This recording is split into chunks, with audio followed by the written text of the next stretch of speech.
నమస్తే. Welcome to Suman TV. Dental ట్రీట్మెంట్స్‌లో అత్యాధునికంగా అందుబాటులోకి వచ్చినటువంటి ఇంప్లాంట్స్ ప్రొసీజర్ అనేది ఏ రకంగా ఉంటుంది? ఈ ట్రీట్మెంట్‌కి ఎంతవరకు ఖర్చవుతుంది? అలాగే మన్నిక అనేది ఏ రకంగా ఉంటుంది? ఈ విషయాలన్నీ తెలియజేసేందుకు మనతో పాటు ఉన్నారు డాక్టర్ రామకృష్ణారెడ్డి గారు, oral and maxillofacial surgeon from FMS international dental clinic. Hello sir. Hello అండి. సార్ ఇప్పుడు ఇంప్లాంట్స్ అంటే అందరికీ తెలుసు. ఈ రోజుల్లో ప్రతి ఒక్కరికి దాని గురించి ఒక నాలెడ్జ్ అయితే ఉంది.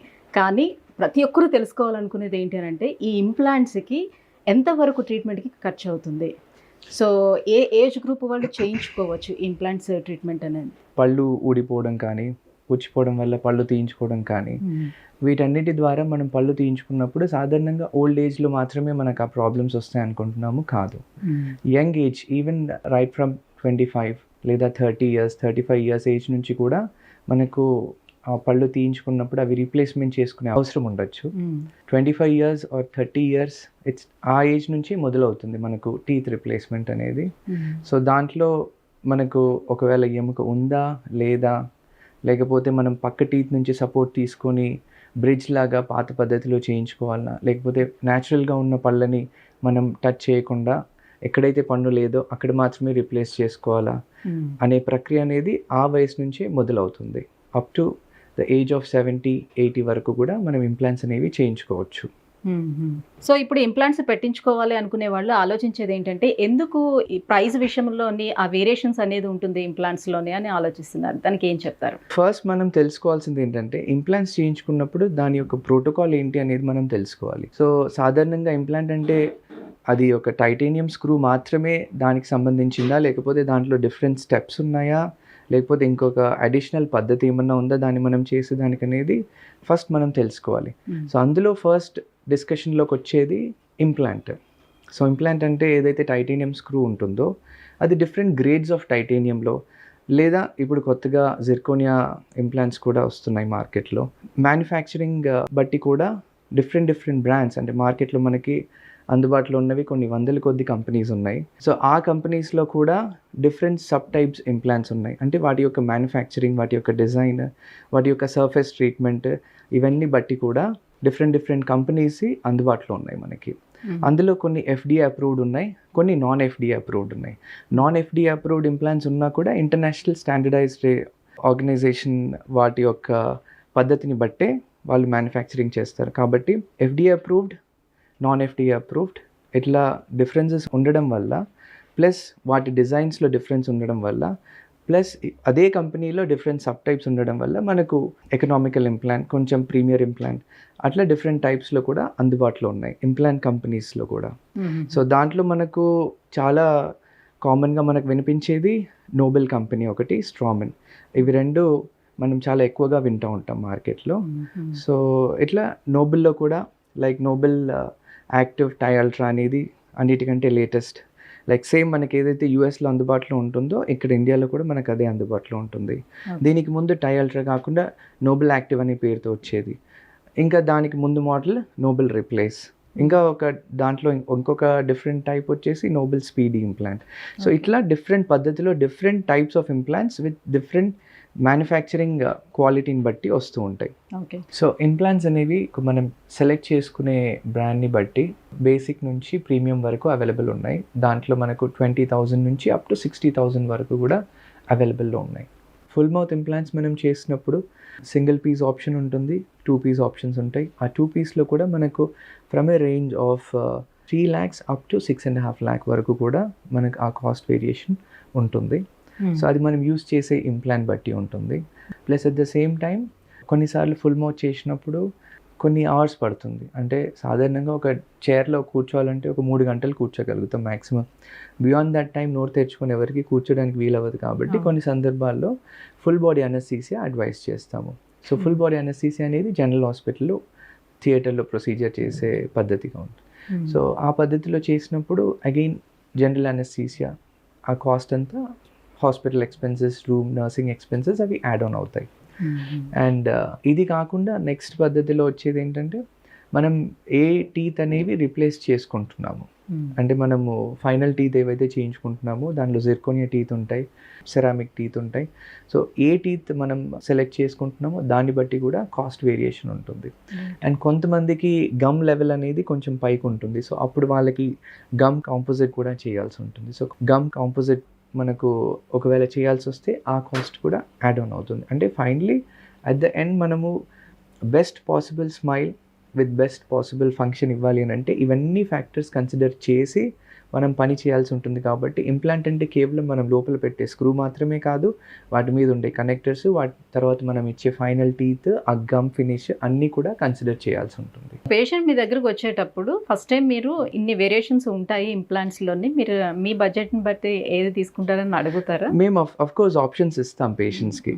సో ఇదేంటంటే మనకు ఎవరు కూడా అన్ని హండ్రెడ్స్ ఆఫ్ కంపెనీస్ పెట్టుకొని ప్రాక్టీస్ చేయలేరు. మనకేంటంటే లాంగ్ టర్మ్ సక్సెస్ రేట్ అనేది ఇంపార్టెంట్ ఇంప్లాంట్స్ ప్లేస్ చేసినప్పుడు.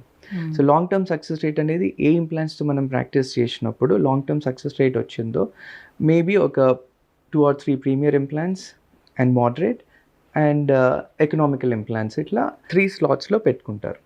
సో వాటిల్లో మనకు ఏదైతే పేషెంట్కి అఫోర్డబిలిటీ ఉంటుందో వాళ్ళతో డిస్కస్ చేసి మోడరేట్ లేకపోతే ప్రీమియర్ ఇంప్లాంట్స్ కావాలా లేకపోతే ఎకనామికల్ ఇంప్లాంట్స్ కావాలా, కొన్ని సందర్భాల్లో మేము అప్ ఫ్రంట్ చెప్తాం, లేదు మీకు కొంచెం కాంప్రమైజ్ కండిషన్ ఉంది, go for the premier implant అని కూడా మేము అడ్వైస్ చేస్తాం. లేదు చాలా మటుకు మనం రిప్లేస్ చేసేది ఉంది, కాస్ట్ ఇస్ షూటింగ్ అప్ అని అనుకుంటే దెన్ ఎకనామికల్ ఇంప్లాంట్స్ కూడా సజెస్ట్ చేయబడుతుంది. But at the same time అంటే కేవలం ఇంప్లాంట్ అని మాత్రమే కాదు, సో ఇంప్లాంట్ తర్వాత కూడా మనకు చాలా స్టెప్స్ ఉంటాయి. సో వాటి మీద కూడా మనం చేసే ట్రీట్మెంట్ అనేది ఆధారపడి ఉంటుంది. సో వాటికి అదనంగా మన కాస్ట్ కూడా యాడ్ అవుతుంది. సో ఇంతకుముందు మీరు చెప్పారు దవడ ఎముక ఒకవేళ అరిగిపోతే బోన్ గ్రాఫ్టింగ్ చేస్తామని. సో అలా చేసి పెడితే మళ్ళీ అది కూడా ఎక్స్ట్రా మళ్ళీ ఛార్జ్ అవుతుందా? ఇప్పుడు బోన్ గ్రాఫ్టింగ్ అనేది మనం ఎప్పుడు చేస్తాము అని అంటే ఇంప్లాంట్స్ చేసేటప్పుడు మనకు అంత యూనిఫామ్గా బోన్ ఉండదు. సో కొంచెం హెచ్చు తగ్గులు ఉంటుంది, కొన్ని చోట్ల బోన్ లాస్ చాలా ఎక్కువ ఉంటుంది. వాటికి ఏం చేస్తామంటే ఇంప్లాంట్స్ పెట్టినప్పుడే వాటితో పాటు మనం బోన్ గ్రాఫ్ట్ అనేది వాటి మీద ప్లేస్ చేస్తాము. కొంతమందికి కొద్దిగానే అవసరం ఉండొచ్చు, కొంతమందికి చాలా అవసరం ఉండొచ్చు. అది కాకుండా మనం యూజ్ చేసే బోన్ గ్రాఫ్ట్ క్వాలిటీని బట్టి కూడా ఉంటుంది. మనకు FDA certified bone grafts like Rocky mountain లేదా క్రియాస్ ఇట్లాంటి బోన్ గ్రాఫ్ట్స్ అంటే మంచి క్వాలిటీ ఉన్న బోన్ గ్రాఫ్ట్స్ అయితే కొంచెం ఎక్స్పెన్సివ్ ఉంటాయి. అంటే సబ్జెక్ట్ టు పేషెంట్కి అవసరం ఉందా లేదా, ఎంతవరకు అవసరం ఉంది, క్వాంటిటీ మనకు కొంచెమా ఎక్కువ. సో దాంతోపాటు బోన్ గ్రాఫ్ట్తో పాటు మెంబ్రెయిన్ కూడా మంచి క్వాలిటీది యూస్ చేయాలి. మెంబ్రెయిన్ అనేది ఏంటి అంటే గ్రాఫ్టింగ్ ఒకటే తెలుసు కదా అనిపిస్తుంది. నార్మల్గా బోన్ గ్రాఫ్ట్ అనేది కొంచెం గట్టిగా ఉండే పౌడర్ లాంటిదని అనుకుందాం. సో అది పెట్టిన తర్వాత మనకు చిగురు అనేది తొందరగా హీల్ అయిపోతుంది. సో అది తొందరగా హీల్ అయ్యే ప్రాసెస్లో మనకు బోన్ గ్రాఫ్ట్ లోపలికి ఆ చిగురు పెరిగిపోతుంది తొందరగా. అది పెరగకుండా మెంబ్రెయిన్ అనేది మనం ప్లేస్ చేసుకుంటాం. సో దాని కాస్ట్ కూడా మనకి యాడ్ అవుతుంది. అంటే అది సపరేట్గా చెప్తే అర్థం కాదు కాబట్టి బోన్ గ్రాఫ్ట్ అనే చెప్తాము, బట్ గ్రాఫ్టింగ్లో మెంబ్రెయిన్ పెట్టేది అనేది దానిలో అంతర్భాగం. సో అందుకే ఒకరికి కొద్దిగానే అవసరం ఉంటుంది, ఇంకొకరికి చాలా గ్రాఫ్ట్ అవసరం ఉంటుంది. సో దానికి తగ్గట్టుగానే కాస్ట్ మేము ఇన్ఫార్మ్ చేస్తాం. సో ఇంప్లాంట్స్లోనే ఈ వేరియేషన్స్ ఉంటుందా, లేకపోతే ఇంప్లాంట్స్ మీద పెట్టే ఆ టీత్ ఏదైతే ఉంటుందో దాంట్లో కూడా వేరియేషన్స్ ఉంటాయా? ఎట్లా వేరియేషన్స్ ఉంటాయి. సో ఫర్ ఎగ్జాంపుల్ మనం ఇంప్లాంట్స్ పెట్టిన తర్వాత ఒకటి దాని మీద కాంపోనెంట్స్ ఉంటాయి, కనెక్టర్స్. సో ఆ కనెక్టర్స్లో కూడా కొన్ని సిమెంటబుల్ లేదా స్క్రూవబుల్ కనెక్టర్స్ అనేవి ఉంటాయి. సో మల్టీ యూనిట్ కనెక్టర్స్ అనేవి ఉంటాయి. సో అట్లా different sets of connectors available ఉంటాయి. వాటి ప్రైజింగ్ కూడా డిఫరెంట్ ఉంటుంది. అంటే మనకు ఆ పర్టికులర్ పేషెంట్లో ఎట్లా మనం చేస్తే మనకు లాంగ్ టర్మ్లో లాంగ్ బెనిఫిట్ ఇచ్చేటట్టుగా మనం చేయొచ్చు అనే దాన్ని బట్టి కూడా మనం సెలెక్ట్ చేసుకుంటాం. సో ఎన్ని రోజుల వరకు ఇవి ఉంటాయి అనేది టైం పీరియడ్ ఏమైనా ఉంటుందా? ఇన్ని ఇయర్స్ వరకు ఇది సేఫ్ అని మనం ఇవన్నీ స్టెప్స్ కరెక్ట్గా ఫాలో అయ్యి plus at the same time మనం పీరియాడిక్గా ఫాలో అప్ కరెక్ట్గా 3 monthsకి కానీ 1 yearకి ఇయర్లీ వన్స్ ఒకసారి డెంటల్ చెకప్ చేసుకున్నప్పుడు వాటిని ఎవాల్యుయేట్ చేసుకోవడం కానీ చూసుకుంటే కనుక ఇంప్లాంట్స్ అనేవి ఏవైతే మనం బోన్ లోపల ప్లేస్ చేస్తామో you can consider life time మనకు హెల్త్ మంచిగా ఉన్నంత వరకు అవి మంచిగా ఉంటాయి. Okay. So full mouth implants పెట్టుకోవాలంటే ఎన్ని డేస్ టైం పడుతుంది, ఎలా పెడతారు, దాని ప్రొసీజర్ ఎట్లా? నార్మల్గా ఫుల్ మౌత్ ఇంప్లాంట్స్లో స్ట్రైట్ ఇంప్లాంట్స్ ఒక ఆప్షన్ ఉంటుంది. ఎప్పుడైతే మనకు ఎముక తక్కువ ఉంటుందో ఆల్టర్నేటివ్గా ఆల్ ఆన్ 4 కానీ ఆల్ ఆన్ 5 కానీ లేకపోతే జైగోమాటిక్ ఇంప్లాంట్స్ కానీ. సో ఇట్లా డిఫరెంట్ పద్ధతిలో డిఫరెంట్ ప్రక్రియలో మనం ఇంప్లాంట్స్ చేస్తాం అన్నమాట.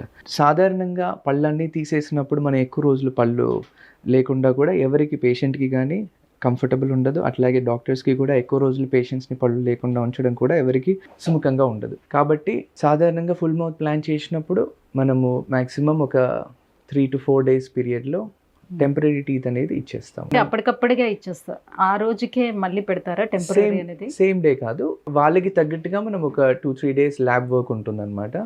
వాళ్ళకి తగ్గట్టుగా మనము తయారు చేసుకొని 3-4 days టైంలో ఫిక్స్ చేసేస్తాం టెంపరీ. ఆఫ్టర్ దట్ మళ్ళీ 6 months తర్వాత 6 months, ఎందుకంటే ఆ టైం అనేది ఇంప్లాంట్స్కి ఇస్తామన్నమాట. మనం పెట్టిన ఇంప్లాంట్స్ అనేది జస్ట్ అప్పటికి ఫిజికల్గా లాక్ అయి ఉంటాయి, కానీ బాండింగ్ అనేది జరగదు బోన్ తోటి. సో ఆ బాండింగ్ జరగడానికి మనం 6 months అనేది వెయిట్ చేసి ఆ తర్వాత పర్మనెంట్ టీత్ లోడ్ చేస్తాం.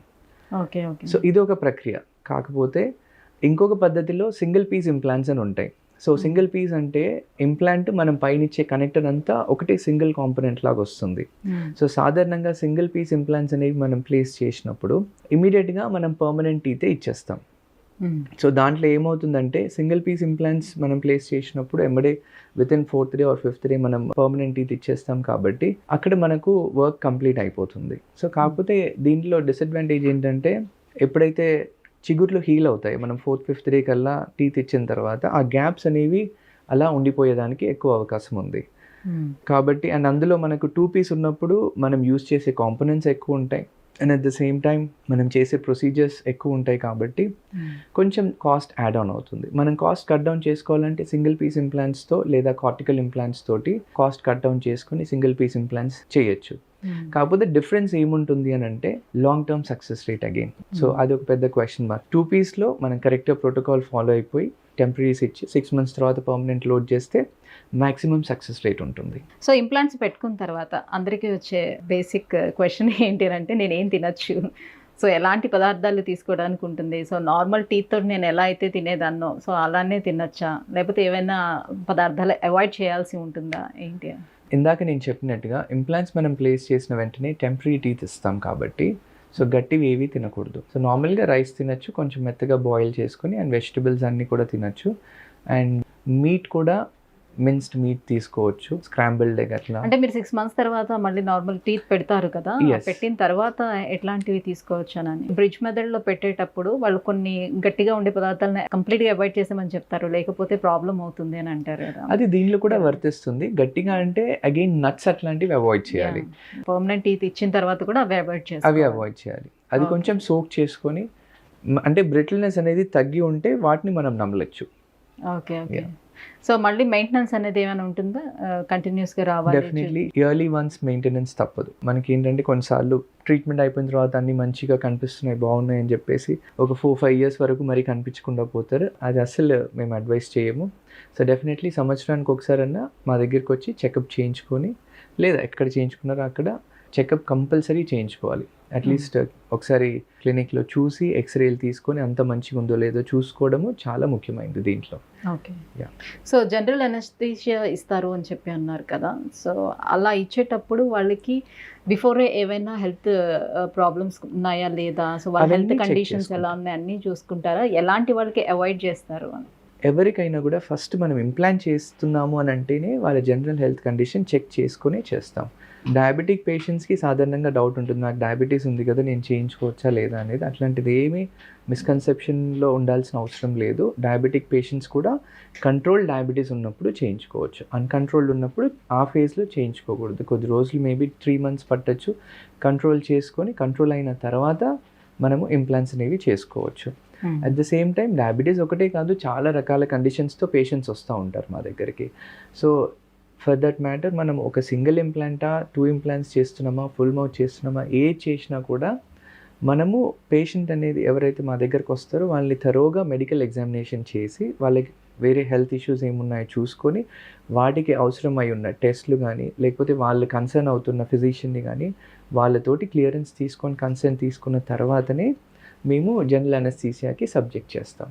దవడ ఎముక కొంచెం పెద్దదిగా ఉంది, ముందుకు ఉంది, లేదంటే పళ్ళు ఎత్తుగా ఉన్నాయి, సో అలాంటి వాళ్ళు సో ఈసారి కొంచెం మంచిగా ఉండేటట్టుగా పళ్ళు వరుస వచ్చేటట్టు చేయించుకోవాలని అంటే ఎట్లా సాధ్యపడుతుంది? ఇది చాలా ఇంపార్టెంట్ క్వశ్చన్ మీరు అడిగింది. కొంతమంది చూసాం మేము కూడా ఈ ఫుల్ మౌత్ ఇంప్లాంట్స్ చేసుకునేటప్పుడు కొంతమంది వాళ్ళకు ఇంప్లాంట్స్ చేయించుకొని మా దగ్గరికి వచ్చి లేదు నాకు ఎత్తుపళ్ళు ఉన్నాయి ఇంప్లాంట్స్ చేసిన తర్వాత అని కొంతమంది వచ్చారు. అది చాలా ప్రాబ్లం. ఎందుకంటే ఒకసారి ఇంప్లాంట్ ప్లేస్ చేసిన తర్వాత వాటిని మళ్ళీ తీసేసి చేయడం అనేది జరగదు. చేసే ముందే ఇవన్నీ ప్లాన్ చేసుకొని వాళ్ళ స్మైల్ మనకు ఫైనల్గా టీత్ ఇచ్చేటప్పుడు స్మైల్ ఎలా ఉంటుందో మనం ఫస్ట్ స్టేజ్లోనే మనం ప్రిపేర్ అయ్యి, ఒకవేళ మనం ఆ ఎత్తుపళ్ళు ఉన్నవి లేకుండా కొంచెం లోపలికి స్మైల్ చేసినప్పుడు మంచిగా ఉండాలి అని అంటే ఆ బోన్ ఆ లెవెల్కి మనం ప్రిపేర్ చేసుకొని ఆ స్పేస్ అనేది క్రియేట్ చేసుకొని దానికి తగ్గట్టుగా మనం ఫైనల్గా టీత్ ఇచ్చినప్పుడు మంచి ఎలిగెంట్ స్మైల్ వచ్చేటట్టుగా డిజైన్ చేసి ప్లాన్ చేస్తాం మొదలే ఫస్ట్లోనే. ఓకే, సో వాళ్ళకి ఆ లుక్ ముందుగానే చూపిస్తారు ఇట్లా చూపించేది ఉండదు,